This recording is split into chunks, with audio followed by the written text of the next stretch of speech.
Season 6, Episode 7, number 216 of the Decoded Podcast. I still haven't gotten used to the number count. I still Well, haven't gotten used to it. I have to type it out in the title, or else I won't say it. Mhm, I mhm. like it. I like it because I said this last week, and I'm happy to say it again this week. I'm happy to say it every week. I don't want to wait. I don't want to wait until 222, that milestone 222, to feel good. I want the dopamine hit now. I want to feel good Boom. every time, memento mori. Every time we podcast, I want to be in the moment, and I want Mhm. to be happy and proud of that particular accomplishment. So today we're at 216. People, you don't need to wait until 322, 428, 675. You don't need to wait for those milestone numbers. Get the milestone now. Do it When they today because you don't know how long you're going to get to do it. when they pop up, celebrate them because sometimes yeah, and they're coming, do it. Yeah, you're right. The the if the opportunity presents to celebrate, actually no, maybe that's not the way to say it. I don't know if I'm of the celebrate every opportunity, but I let's want cake all the time, bro. yeah, I want that's what I'm existing in that. Yeah, is it that I can actually is that what I'm asking for? I don't know. I don't know if that's what I'm asking for. But I will say the whole idea and respect to our fellow podcasters, respect to anyone that sort of thinks that um the anniversary of something has to be more than just the number, right? Or you flip it the other way and you say, because I'm still here doing it, that's enough for a celebration. I don't know which one. I don't know which one I feel a higher compulsion to sort of account for, but I am aware that for some for some people posting up media, they'll say that the evens are important. Uh, and sometimes the evens are as simple as saying, well, this is just the annual celebration of having done this thing for X amount of time. I don't even know what I'm saying. I'm still tired. I think this. I'm not even making. Normally, I can sort of walk myself back to what everything kind of started off by making sense. I'm still tired. The drive, tired from the drive, but that's okay. So let's talk about that then. So, Talk about the um, drive. no, not the drive. Let's talk about why Oh, you're tired. oh, okay. So last night, Chris came to Waterloo Region for one of our food festivals, food extravaganzas, food experiences, food celebrations. Chris comes to Waterloo Region, and we hit up a bunch of different restaurants and different types of food. We discovered last night, well, we didn't discover, it just seemed to come to the fore that you tend to be the person who identifies the places where we're going to eat, and certain dishes that you want to try or catch your eye at those particular places. I think that's fantastic. I don't mind at all. I've gotten into the space where, like, when we walked into the one restaurant, and I looked at the menu and I'm like, I don't need to look at the menu. Chris knows what he wants from this place, and I'm happy to try it. So yeah, I remember putting it away. I'm like, yeah, just let me know what you're getting, Chris. Like, I don't need to look. I don't care. Um, I'm excited about the experience. I'm excited to try something that I may not try on my own. So Mm-hmm. you come here, or I go to your neck of the woods, and we do this food thing where we check out these different places, and we eat, and it's good times. Last night was a particularly awesome evening because a longtime listener of the Decoded podcast, Carlos Roque, he came out to join us. And it was like watching a kid in a candy store, because I guess I never really fully explained to Carlos how this thing operates, how we do this. So I sent Carlos a message in the middle of the week, I think, and I'm like, hey, Cluff's coming to town. Every time I say that, I want to call you Santa Cluff. Santa Cluff is coming to town. So I tell him, hey, Clef's coming to town on Friday. We have a location that's halfway between my house and your house. If you're free, come on over and grab some bites with us." And he's like, "Okay, okay, sounds good." So then we move closer to Friday, and I send him the address of the place, and then it's like it's on because you're on your way here. You're kind of giving me updates on where you are, and the Mhm. minute I knew you were close, I messaged him and I told him, "Okay, we're going to be there at this time, around this time. Join us if you can." And he responded with "Okay," Yeah, and that's it. that's it. So it's like I don't know if he's coming. I don't know if he's not coming. I'm not going to bother him about it. And I told him, well, I told him the restaurant, and he knew it was Indian cuisine. So he comes, he meets you. We're sitting there. I told him in the text, I'm like, bring a lawn chair and make sure you got what you need to sit outside because we get the food and we go outside and we kind of tailgate. He's like, oh, good to know, good to know. So we enter into some great conversation last night. We have some good food, and then we kind of tell him, okay, we're done here. We're going to the next place. And he was the kid in the candy store. What do you mean next place? It's like, yeah, we're going to the next place on the list. And he's like, I didn't know there was a next place. I just thought there was the one place. And this was the beauty all night long. Carlos was literally discovering how we like to operate as we do this kind of thing. But man, the conversation was like level 4. The food was level 4, like, it was just a good night. It was just a Mhm. good night of middle-aged dudes, um, getting some good ethnic food, and, Exploring the loo and yeah, the kitsch. The loo and the kitsch. kitsch. Yeah, the loo and the kitsch. Yeah, it was the other thing too that one of the inevitabilities that I still dig about this, whatever this sort of getting together to break bread that we do, I dig um the spontaneous interaction of the business owners. And it happened last night. It happened last night where we're sitting out there in the parking lot, just chatting away, not really like, we're not even at the spot where we're thinking about what are we doing next. And one of the peeps from the restaurant, the J&K Kitchen, I think it was. J&K Caribbean and Caribbean, Grill? yeah. Bar and We're Grill? s yeah, we're sitting out there, and one of the cooks from the kitchen, I'll assume one of the family, and I'm only saying that because I heard the way they were talking to each other, like, yeah, they're definitely family. Like, they were hammering on each other a little bit, which is fine, which is fine. It's kinda one of the things we go looking for when we go for food, that the family's in the kitchen. Um, so that was really cool because the person comes out and they bring us, "You want coffee?" We're like, "We'll have a coffee." Not a great time of night for middle-aged dudes to be having, any sort of coffee, but the coffee was good. The gesture was beautiful. I loved it. I loved it. Those are we talk about the moments. Yeah. Um, we talk about the moments that we experience on these food experiences. It is about the food, but it's also about these moments in time. And this lady, I love the way we just roll into a restaurant and like we just roll in. We're like, hey, we're here to order just some stuff.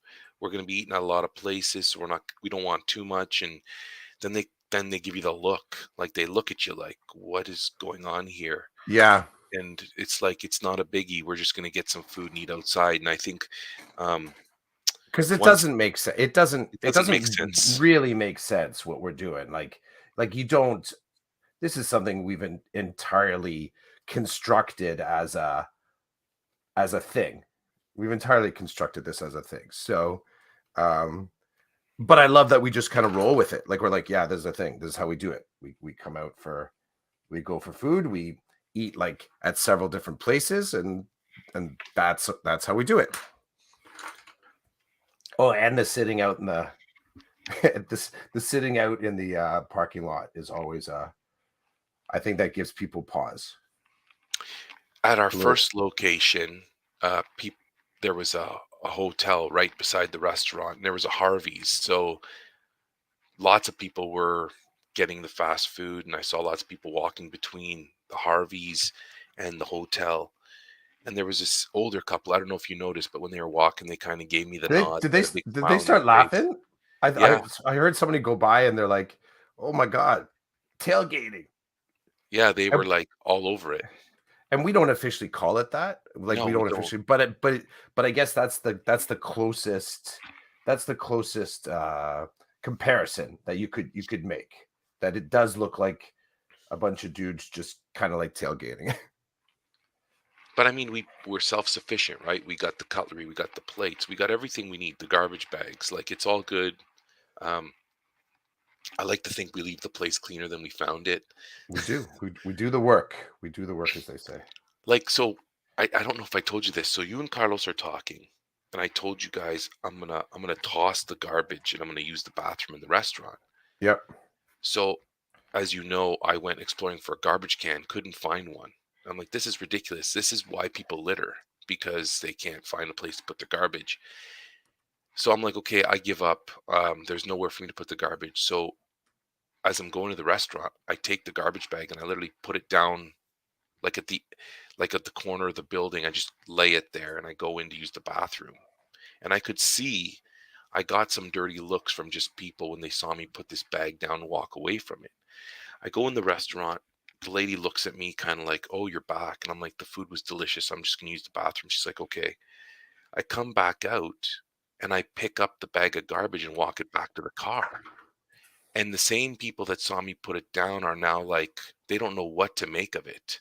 Hmm. And I'm like, "Well, there's nowhere to put the garbage. So I'll put it in the car until we can get to a garbage can." Like, to me, it's not rocket science, but I guess to some people it is. Um, and then thankfully at our second location, there were garbage cans, which was awesome.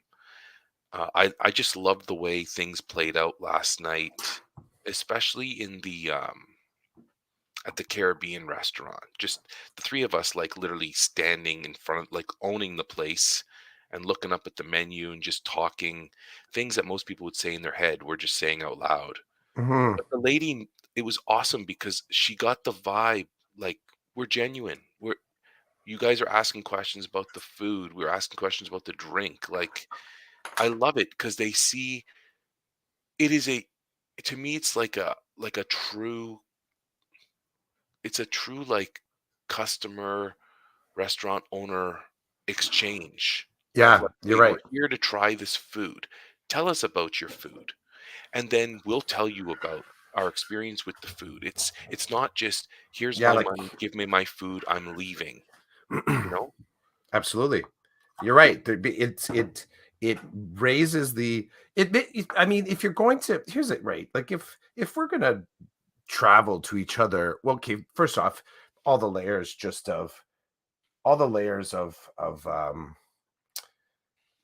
getting people's stories and talking with the owners, like that's intentional, right? Like we know that these people, what at least what we're the places we're trying to go, we know these people are sweating it out and they're hustling to get their food out, and that there's families in the kitchen, because that's what we're looking for. We're looking for the places where there are families in the kitchen.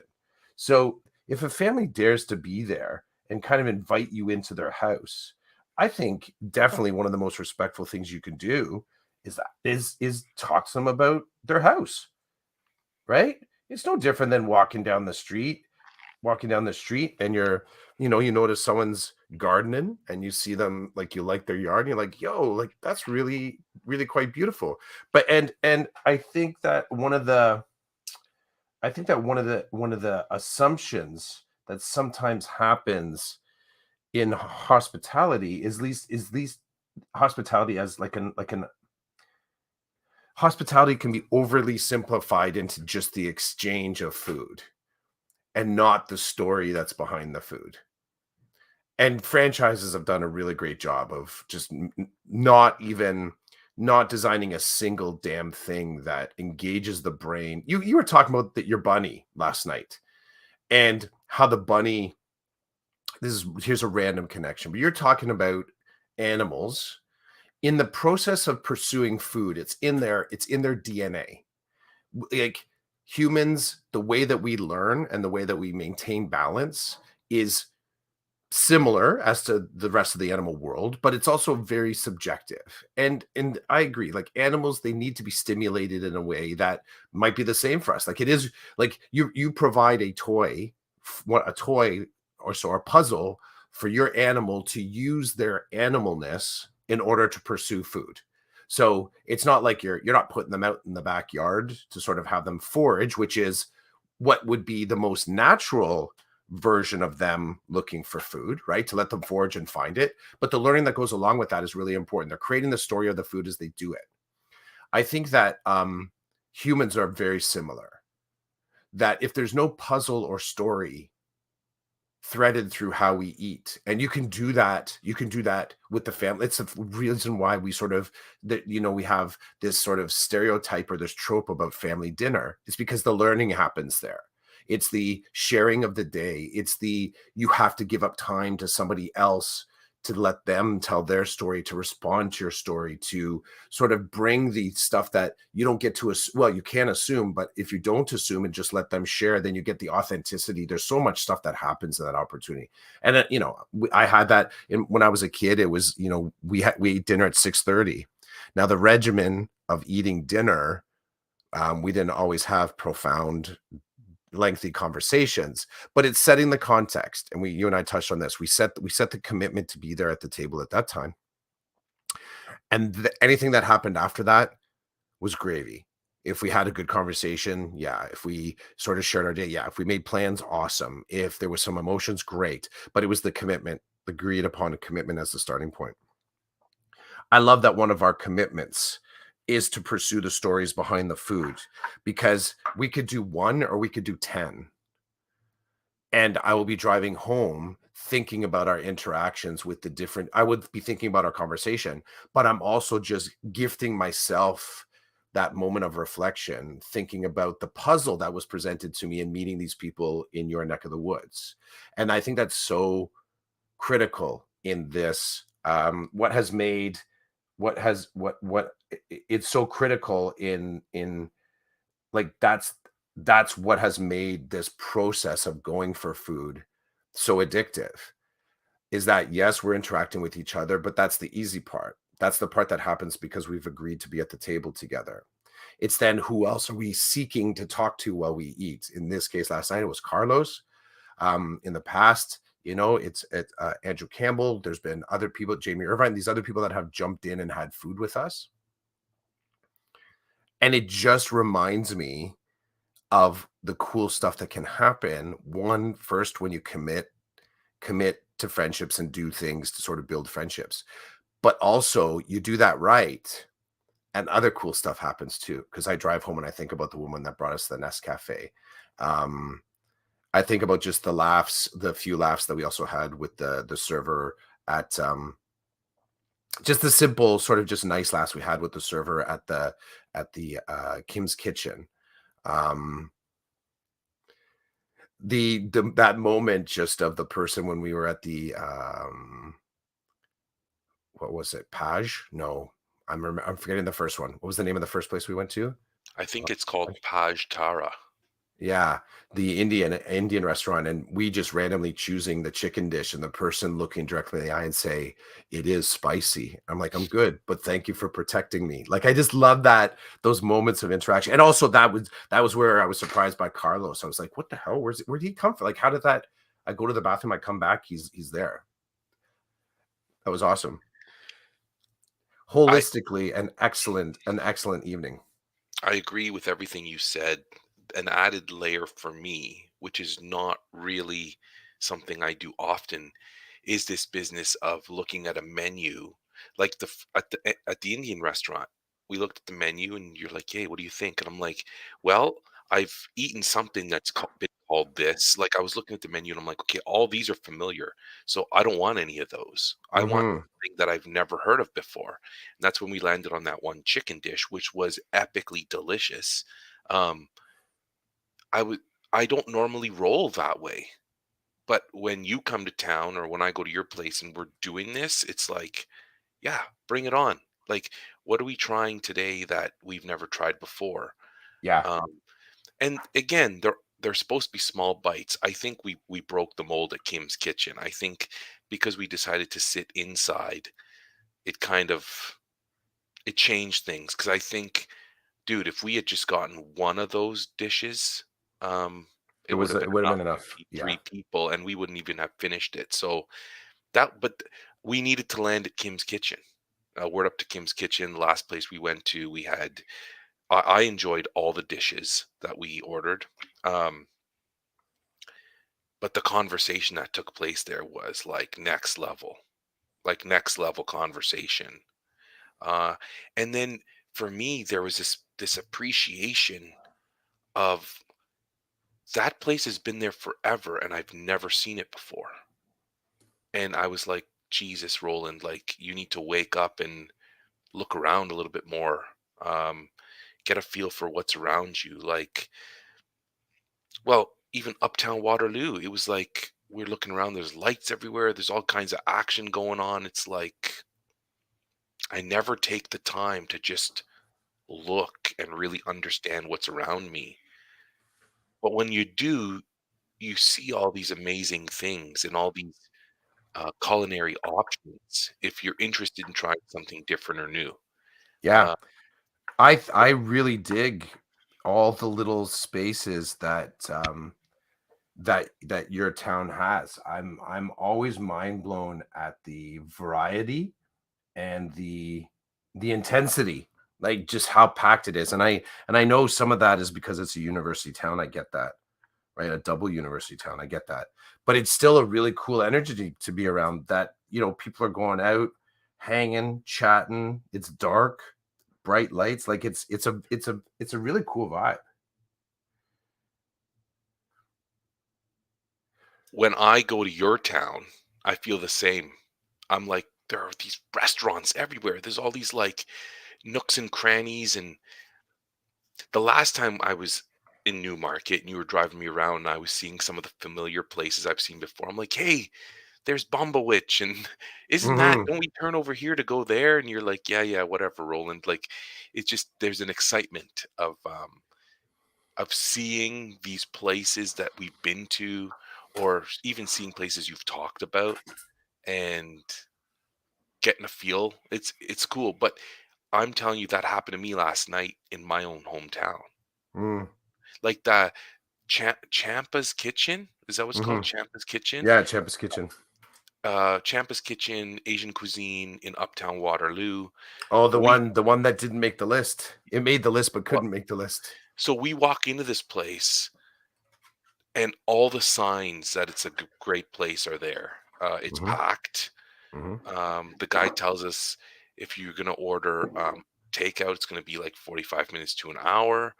Um, God. Chris asks him about a dish that, like the dish that we would have tried if we The were gonna crispy duck stay, on noodles. crispy duck on noodles, and the guy's like, "Yeah, we don't have that right now," and he explains the whole situation with getting duck. And then we walk out of there, and the three of us looked at each other, and I felt like we had all smiles on our faces, thinking, "Okay, this place, we're coming back here because it's got all the ingredients of an excellent restaurant." I even looked into the kitchen on purpose to kind of get a feel for what was going on. It just looked like somewhere I wanted to be, food I wanted to eat. So for sure, we got to hit that place next time. Well, if whenever you feel like Asian cuisine, we gonna have to try it because now they've built it in a way that we're like, how could we not try it? We're Like coming everybody back, else is baby. eating here. There's got to be something good here, you Yeah, know? we're coming back, Um, baby. even Kim's, like, I, That was I'm, hopping. That was a hopping. A lot of people coming in and it out. was Lots of hopping. I was fascinated by the ladies that were sitting behind Carlos. There was like a group of 6 middle-aged women. hmm. Um, they appeared to be Asian.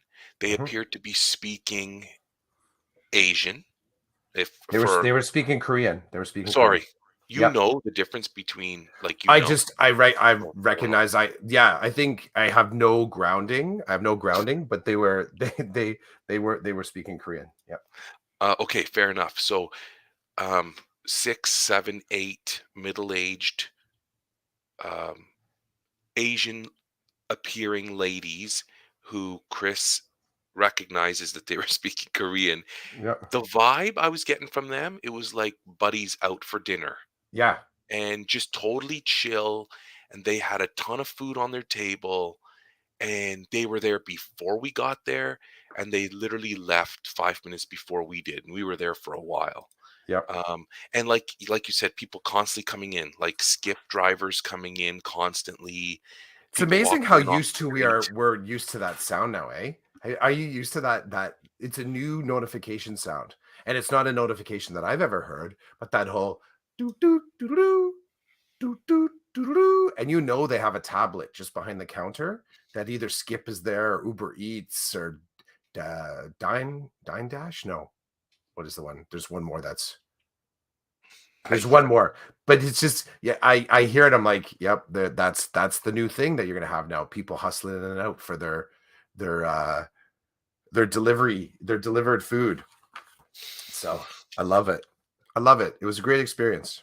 Yeah, great experience.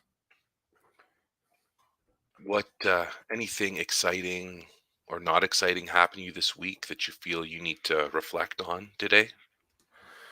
Um, it's always so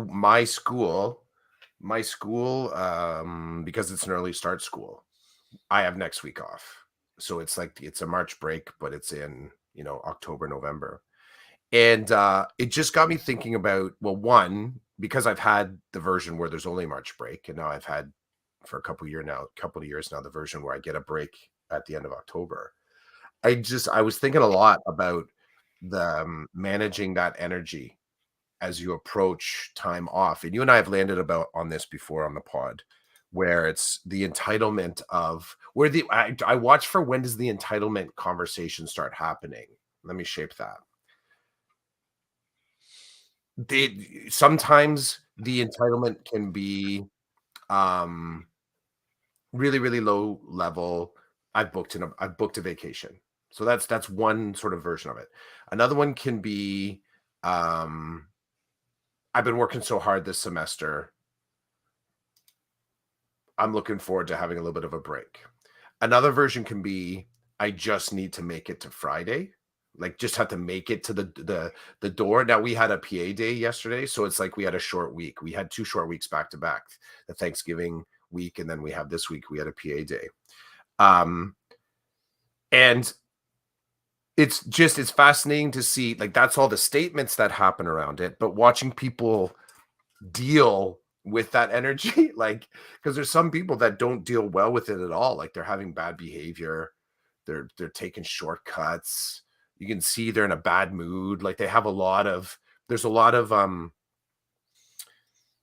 other symptoms that come along for the ride when you are really aiming for the weekend, right? Everybody's working for that kind of a thing. And I've talked to you about, like, I don't really operate in that way. I don't I don't hang my I don't hang my the only time that I'm going to have wellness, I don't hang that just on a Saturday or a Sunday. I find that I can't. I find that I actually don't do well if that's the only time I really believe that um that I can have any sort of peace. So I tend to like to try and build in that type of stuff into my everyday. Like I really do. I want to have weekend and summer vacation a little bit every single day. And because I also accept that I have, it's amazing. I think the realization was that at one point in my career, I was doing schoolwork, I was doing career work every single day, but I wasn't putting in holiday and weekend every single day. And that became a little bit of a pivot point. I'm like, I need to pay attention to that. I need to make sure I'm doing something fun, something, fill my soul, fill my cup, whatever you want to say, but just that I'm as focused on my enjoyment of life as I am having to work for a living. Um, so yeah, and listening to people and how they were conjuring the weekend, as in hoping it was coming faster so that we could have the week off. And then other people that are just kind of going along with it And I tend to fall in the just go along with it because as soon as I say I can't wait for the next day, then I'm for me, I just realized I'm no longer appreciating whatever the thing is right in front of me. I make a very quick step. It's just how I look at it now. And I know that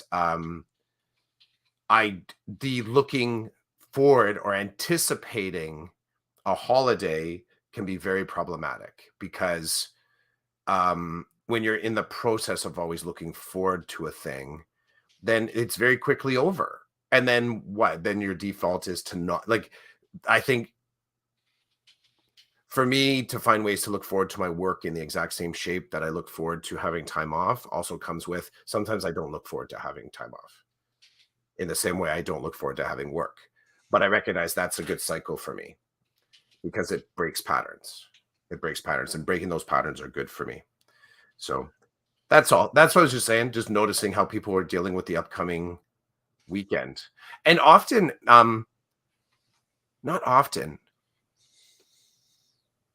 the last thing I'll say on this, people saying when I ask them, the conversation, so what are you going to be doing on the time off? And they say absolutely nothing. And they're quite proud of that. And okay, I'm fine. That's good. That's good. That's okay. Absolutely nothing. I am absolutely okay with that.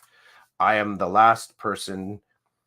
I am not I it's not for me to sort of judge the correctness of that statement.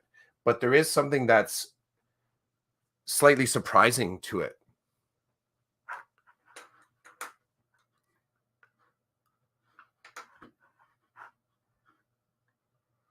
Oh, I lost Roland. He's here. He's here. Why don't I see him? Oh, he's doing something with his camera. Okay. Um, so the whole people just saying they're going to do absolutely nothing is there's something surprising about that to me. Yeah, there's something surprising about that to me because it's I guess maybe it's just not something that I would say. I wouldn't say I'm doing absolutely nothing. I would want to have some sort of purpose to it, but I honestly don't know what that would be. Like I wouldn't and again, I'm trying not to I'm sort of desperately and I might be digging a hole here. You do nothing. I don't give a crap. You do nothing. That's fine. Do nothing. Do whatever you don't want to, you don't want to have any commitments and stuff during that time. Don't. I get it. It's just I've noticed that I noticed for me, I do far better when I have something. When I have something in there that I can actually kind of look forward to and build into it. I just noticed that there were quite a few people that are like, yeah, I'm gonna do insert swear word that all f all they were saying. I get it. I get it. I think my take on that is that people put too much on their plate. The the badge of honor about being busy, the busy Oh, badge of honor, that bar again, Bob Bar. the Bob Um, bar.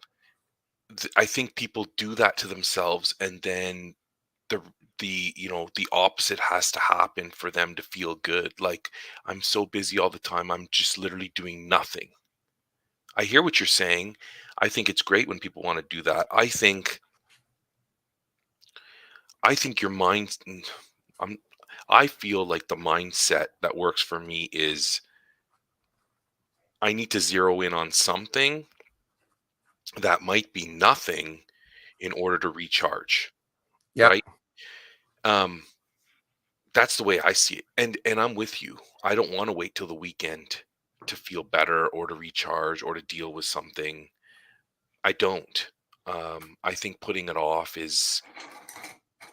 could be detrimental. I like having things to look forward to, but that's different than taking care of yourself when you need it. It's funny, it's like I like to have something to look forward to. So when you and I talked about you coming to Waterloo region for the food experience, I've been looking forward to that.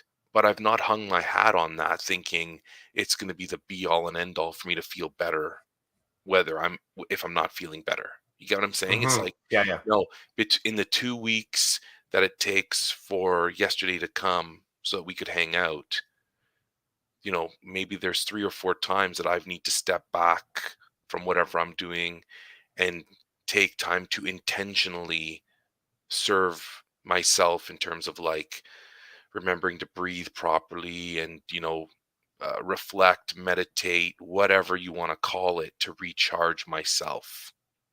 I'm not going to, I don't hang my hat on one thing. It's like, I got to do what I got to do to get back in the game. It's okay to come out of the game here and there, right? You let a couple of plays happen, then you jump back in. I was telling both you and Carlos yesterday that I had had enough of my work yesterday. So Yeah. yesterday was a day where I'm like, this work day, it needs to end now because I'm finished. Like I need Mhm, mhm, time. I need time because I'm not doing well with what happened with me yesterday and possibly on Thursday as well. And it's like I'm not going to wait until Saturday to try to feel better. I need to kind of pull out. Now that's the good thing about my job because when I'm driving from site to site, mhm. or when I leave a site and I go back to headquarters, those are all great moments for me to like break things down or just put things aside and kind of give myself a moment to, I don't even know what to call it, just to like recoup, to just um, put things down off my plate, examine, and then pick things back up and reorganize maybe, Mhm. all kinds of things. So I'm big on, I don't want to wait till the weekends for that. And I have worked for the weekends. I have. And at that time in my life, that's what I needed.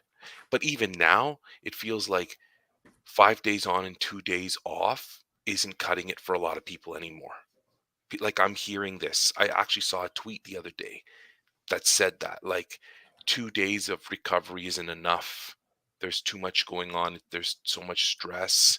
Um, it's not working for people. And that worries me. It worries me because this business of falling apart, we can't rely on that. Like we can't we can't have people just breaking and falling apart because Mhm, when you mhm. get to that point, it's so much harder to build back up. Now, I I'm not saying that it doesn't need to happen. I'm just saying it sucks for people to have to break in order for something to change. That's what I'm saying. And a lot Yep. of the students I work with break. They're broken. And it's like it's much harder to fix something that's broken than to just maintain something over time and give it what it needs as it requires it. It could still break, but when you give something or someone TLC on a regular basis to kind of keep everything moving and talking and building relationship and stuff, it's like it's good. It's good, and I think some of the people that I've been working with, they're not used to what it is that I'm currently doing in their space. I'm literally in their space and in their face all the time. That could be frightening for some people. For other people, it goes against their routines and their habits. So I'm disturbing people by doing my job. And Mhm. the way I disturb them is not meant to disrespect them, but they may see it that way because they've been flying under radar for a long time, or they've been flying in the radar and people can't do anything about it. They see it happening and they're like, well, we got 8,000 other things going on. We can't literally like be going to this person's house every day to check in and kind of get them into the building. And it's not happening because there's not enough human resources to make it happen. But I am human resources now. I'm there to do it. And yeah, the end of this week was push back on Roland enough so that I needed to, as Rochelle would say, decompress. Mhm. Um, yeah, but the good thing is I can step away and I can do that in the car. I can do that as I sit at my workstation at Bosco. I can do that as I talk to a colleague, you know, wherever I may find them, which is pretty cool. Um, don't wait for the weekend, people. Get what you need, even if it's the little things too, right? Like somebody picking up their Starbucks or their Tim Hortons or their McCafe on the way to work.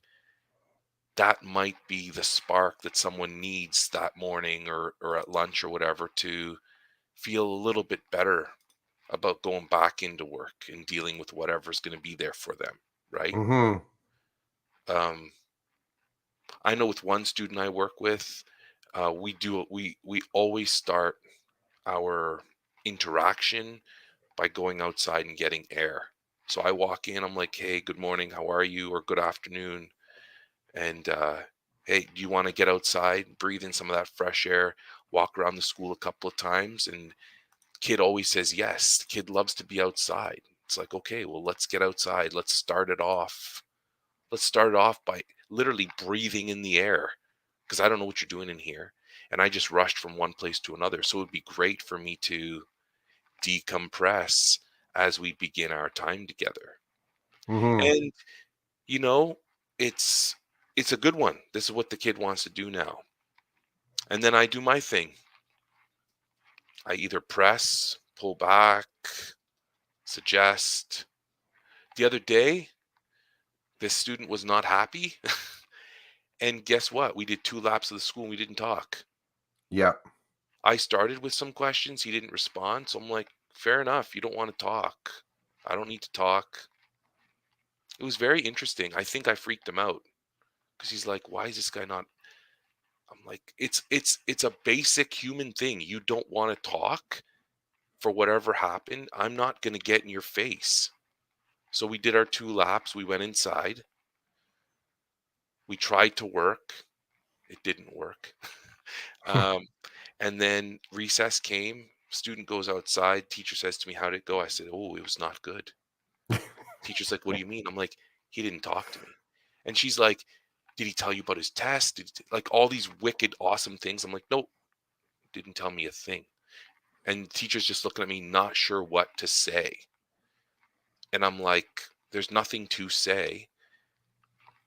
It's just a moment in time." And weirdly enough, I'm starting to get used to this. I'm starting to get used Hmm. to this. I'm working with kids that aren't bubbly and wanting to share all kinds of things. And again, some of them are starting to see me as a real hindrance because I'm around. And if I'm around, it means that they're accountable and they don't want to be accountable. They just want to do what they want to do. That's Yeah. okay. That's okay. You be you. And my hope is one day down the road, one day when you're not cursing me, you'll be like, I remember that guy. He actually cared. Like he came and he helped me with my work and he wanted to talk about making things better. And I wasn't ready. Who knows? Maybe that's what they'll say. I'd like to hope that they'll look back and realize someday that someone was in their corner. Many people were in their corner. They just didn't see it or didn't want to or couldn't for whatever reason. Yeah. I don't know, And man. they'll know exactly the people that kept them in their corner. That's one of the hard, like, they'll know exactly you and I think we landed on this just a little bit when I was driving over and we're playing with the polo conversations, is that um it can feel it can feel like, in order for it, I think in order for to assess sometimes that people are having their best life, you anchor it to the fact that they've taken your advice about it, right? I think we do that as educators. Heck, I do that as a dad too, right? Like that's the tragic flaw of being a parent sometimes, is that you think that the life lessons that you've learned are will always be universals, and they're not. The fact that you're hanging on to it is because it's not universal. We project it. We want it to be universal because that gives us the sense, like, of success, and you've made it through it or whatever challenge, and you're like, there it is, try again. Yes, it works for everybody. But all you've just identified is that a thing that you found in the universe, you've personalized. You didn't hang on to it because the universe, you acknowledge that it's universal. You hang on to it because it worked for you. And it's just that funny sort of tension between the advice that we give and the expectations that tag along with it. And teachers, and I've been in spaces like you that, the advice, the advice is followed very quickly by the checklist of how well have you followed the advice. And when the person, doesn't action, let's say, all the steps that you've given, sometimes we're prone to saying, well, it's because you didn't take care of 4, 5, 6 as well. Like you didn't follow through. You didn't follow through right to the end. And sometimes losing the fact that was 1, 2, 3 was the max. 1, 2, 3 was all they understood. 1, 2, 3 is all that they had opportunity to. One was an amazing step because they've never even done one before. So us as advice givers and supporters of each other in education, in life, whatever, that idea that you can just be a really good, stable signpost sometimes doesn't taste that great to people. They also want to be the GPS and the steering wheel and the gas. They want to be everything to help that person get there. And I've just learned differently. Like it just, yeah, I think in that frame, I would rather be the good signpost. What's Dominique dropping in? Part of my She's rebuilding has included walking every day and leaving all the noise behind. Carlos last night identified that as well. Walking has become a big part when we're out for dinner. He was saying that walking is a big part of. I, uh, my take on that. He and dude enjoyed it. He talked about clear the mind, organize the thoughts, time for himself. I think he even said, what was it? Foreigner. There was some music that he was talking about. Supertramp, not Supertramp. There was some rock music. He was talking about he gets his music as well, right? I'm also a big fan of those moments of rhythm. And my one of my kids is getting into cross country running, and I've played some songs for them, and I've said that's a really good rhythm for me to run to. And I can see them in the back seat, like trying to really process that. Like, what is it that he just told me here? Like, they're trying to parse it out. Like, is there advice there, or is it just a bit of information? Has he told me something about science? And I really enjoy that because I kind of look in the rearview mirror just to see where that's landing. And even if they land on the fact that they just like the song, um, it's a cool bit of advice giving that isn't direct advice giving. We were talking about cross country running and a song popped up. My memory was like, yeah, that song, I can remember listening to that on my Walkman. And as I sort of thought about it more, what I really liked about listening to it was just a good the beat, pop, pop, pop, pop, pop. And that as soon as I do that beat, that's my running pace. Not only that, that's the running pace that I know I can maintain. So that's not like a maximum one. That's just the one that I know I can keep doing. It's my reliable rhythm and tempo. And that's when I think about the students that we're working with, our colleagues, like being able to understand what their reliable tempo is, like where they're comfortable, kind of just putting that one thing in front of the other. I like listening for that. And I've started to be like, that's what I do as I'm a signpost. You sort of put it out there and then just wait and see how is it that they start to action and use it. Because it's the enforcement of calmness on people, the enforcement of wellness just doesn't really work. Doesn't really work. it doesn't work. That's the thing. People have to, from my perspective, people have to meet you halfway.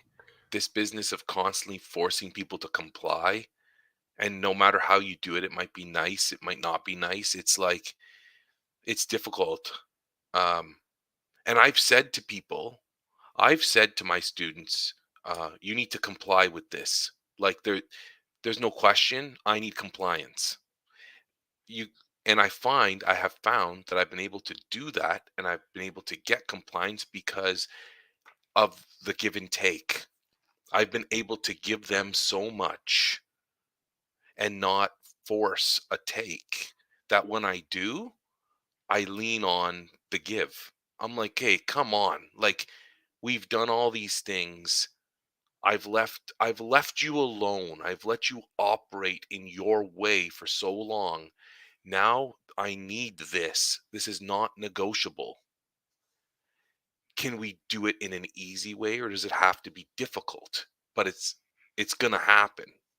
Now with the kids I currently work with, you can imagine compliance is the worst word in the world. None of them want to comply. And so then I come at them with, okay, so like If you are part of this equation and I'm actually here to listen to you, I'm going to sit down and be quiet and listen to you. What is it that's getting in your way? Now, I know that's a loaded question because a lot of the time they don't know. But when you get to a place of knowing, what is it? Because I'm here to see what we can do to actually help you do something you're supposed to be doing. So, this business of not going to school, it's not an option, but many people have chosen it as the option. And it's like, it's not the option, kid. You have to be in school. How can we how can I help make it bearable for you? And then when we go from bearable, maybe we can work towards comfortable depending on like what you think you need or what's happening there that doesn't work for you. Um, there's a lot of pushback because they don't believe that that's actually what I'm trying to do. And at some point in the relationship, I say to them, "Hey, you're part of this equation. So it seems to me like I'm doing all the heavy lifting and you're not doing any. And the school's happy to accommodate. But again, you're not doing anything here. So this business of you doing nothing, it doesn't work." And then it's just one of these things. Time is needed, but time isn't always offered. And like this week, I had two kids say they're not interested in doing this work with me. And one of them, I said, "Okay, okay, I'm listening to you. I hear you. This is what comes next." Right? So it was very regimented. You've just told me you're not interested, but I can't just walk away or I won't have a job. So let me explain to you what happens next. And I kind of give the kid like the process, the steps. And I say, "So I'm probably still going to be around, but I'm not going to come knocking on your door anymore until different parts of the puzzle come together. But if you're at school and I show up, we're gonna meet. But I'm not gonna come knocking on your door because you don't want that. So let's put that aside for now." And I'm trying to demonstrate to the student, I'm happy to hear what you're saying, but are you saying it because I'm pushing so hard that you're like, I'm I'm just supposed to sit at home all day and play video games. You're not supposed to be here and talk to me about going to school. Right? So there's this fine line of you're inconveniencing me right now, as opposed to um nobody's ever given me this kind of attention. I don't know what to do with it, so go away. Mhm. Now, am I personally offended? No. I mean, if someone got in my face all of a sudden, like if somebody called my principal and said, or my principal called somebody and said Roland needs re-engagement for work. Like, okay, we're gonna send Clough. Clough's gonna work with him side by side, and every minute of the day you're calling me or you ringing my doorbell or you're pulling me out of class. I'm like, Clough, take a hike, bro. You're gonna be like, sorry. And one of the kids, I said to one of the kids, if you went to school every day, I wouldn't be around. So there is a very simple solution. I know it's never simple, but I'm like, there's a simple Yeah. solution to getting rid of me, and that's attending school. It's fascinating how my perceptions maybe how inconceivable actioning that could be to someone. So what you're saying is the way that I get if you're an annoying signpost to me, so you're saying the way that I get rid of you is to start to do the thing that I didn't want to do in the first place.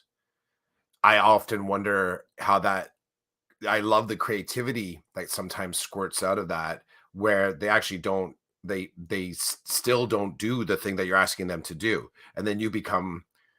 I think it's a it's a it's a glaring reminder that just because we represent the system, that we don't necessarily represent the communities that we're trying to connect with, and that we don't necessarily have the power flex that the system sometimes believes we do.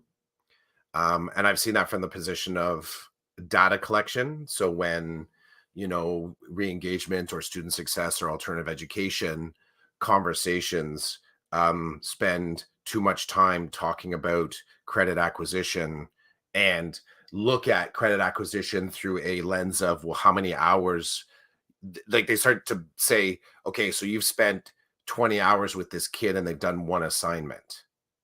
There's not a really clear way to accredit the qualitative steps that were taken in order to sort of get that one assignment done. Not really. I mean, we tend to measure that in I think the closest we get to that, the accounting of that, is mileage, which is unfortunate because sometimes when it's incredibly unfortunate and cruel that the way that we're saying, well, why are you spending so much time in that neighborhood? And one of the data points that brings that to light is like, wow, like you keep driving to this space, it's costing you X in gas.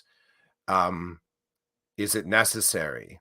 I had that a couple times when I was back doing Sal. Like, why do you keep doing these long runs for short periods of time? Like the idea that the long drive to get 5 minutes of FaceTime, it's not a there isn't a really I don't think that lights up as a student success turning point. But when you're inside the moment to get that 5 minutes of connection, it is incredibly valuable. Because if that is the last thread of before complete disengagement or languishing, right? I that was I'm always I'm always kind of just mind blown where any of the conversation any conversation that starts with, now that we're sort of through our understanding of COVID practices in education, I'm far more interested in the ones like, now that we have some understanding of how a pandemic can impact education. This is how I'm kind of doing things differently, despite the fact we're face to face. So now that I understand how one flavor of disengagement and that this kid was hanging on just by this one 5-minute meeting each week, I can't say that there's no value in taking that hour drive for the 5 minutes, because the commitment to the 5 minutes is potentially all the kid is capable, all the kid wants to, and all the kid trusts to do at this point. I love those. I love there's no one else that will keep that a part of the student success conversation other than the individuals that are experiencing it. And I don't expect anyone to kind of understand what that investment looks like. Believe I was in more than enough table talks in PD sessions when we had our alt ed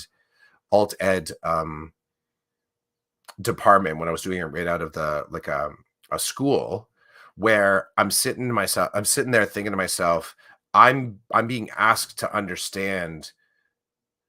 I'm being asked to understand a system version or systematized version of education in order to improve my alt ed or our alt ed, the alt ed program, but the system is doing nothing to understand me.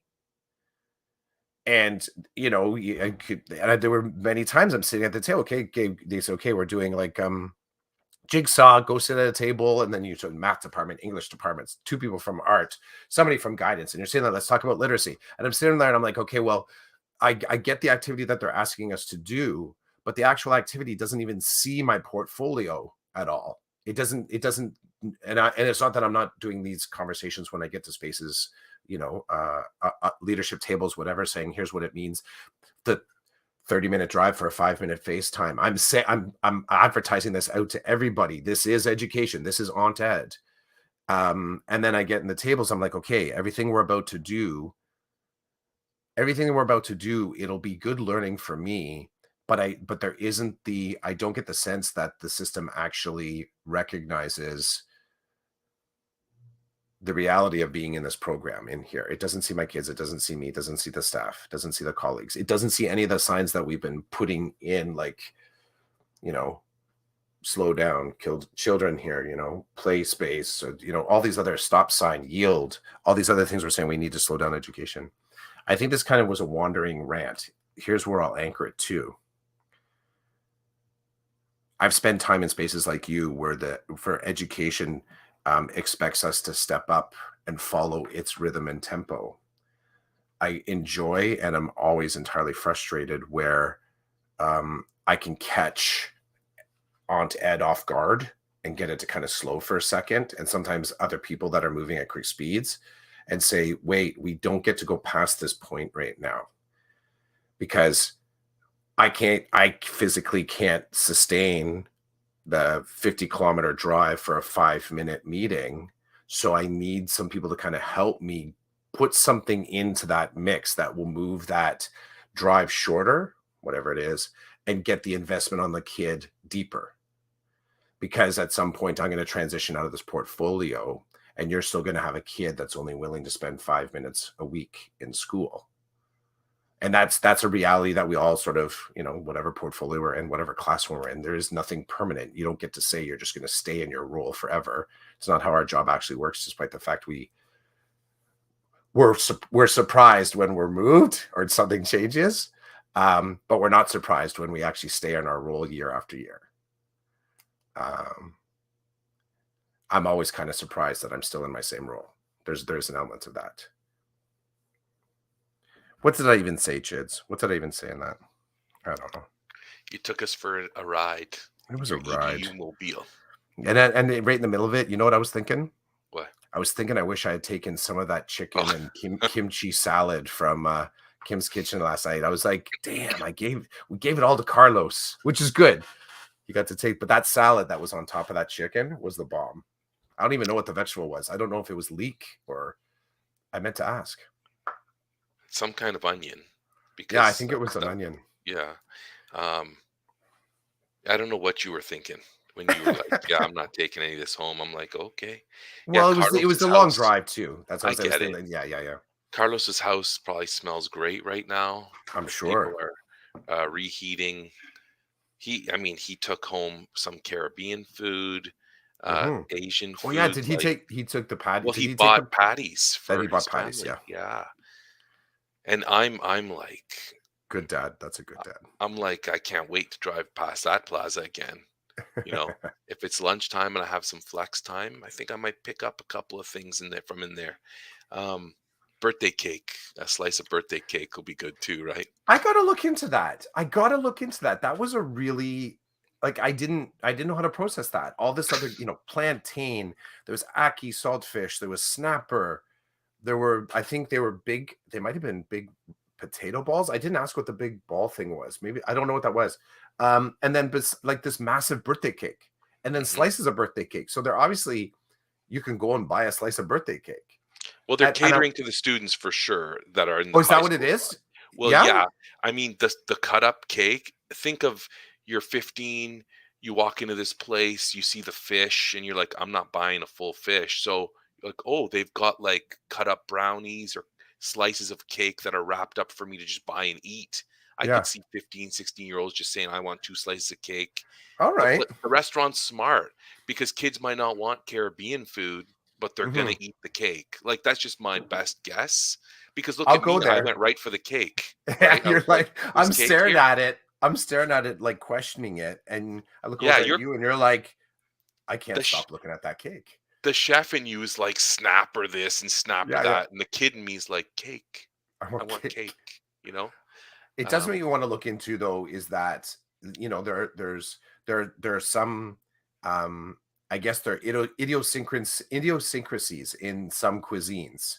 And someone would be able to tell you how that became common or part of it. You look at it and I think to myself, well, what's traditionally Caribbean about birthday cake? Maybe there is. I want to look into it though. Like maybe there's something there. It could also just be a shrewd business move that they know that they can make a great big chocolate cake with that icing that it looked like a supermarket birthday cake. mhm. That's what was surprising to it.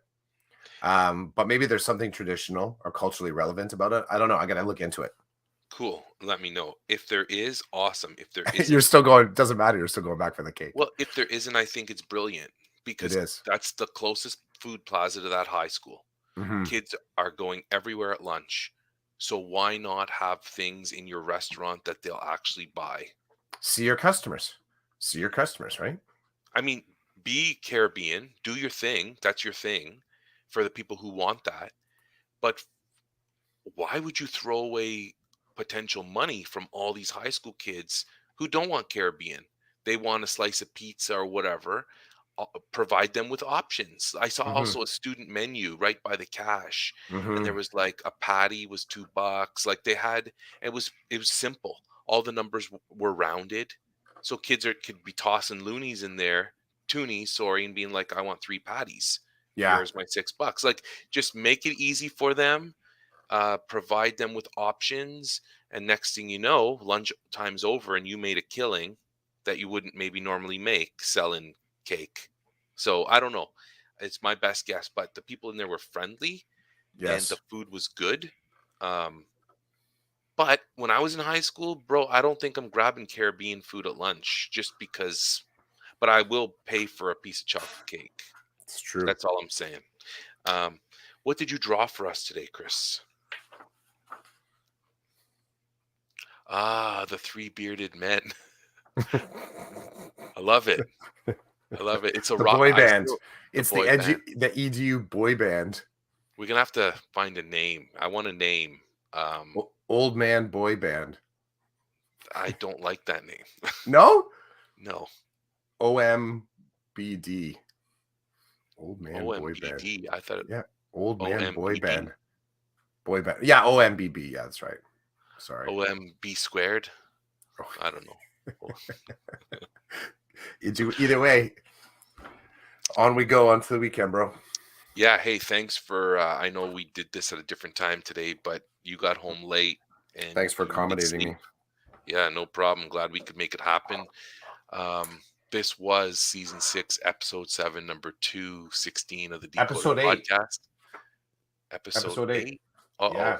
Last week was 7. Gonna That's have to okay. fix that. Yeah. Okay, well, it's 216. I know that's right because That's where you get saved, last right? one was The 215. Yeah, sequential counting. We know it in the lease is 216. So we're somewhere around 215, 216, it's a 217. decoded podcast, baby. So It just is. watch it and check in So- on us whenever you want. That's right. Suck it up, Cliff. Deal.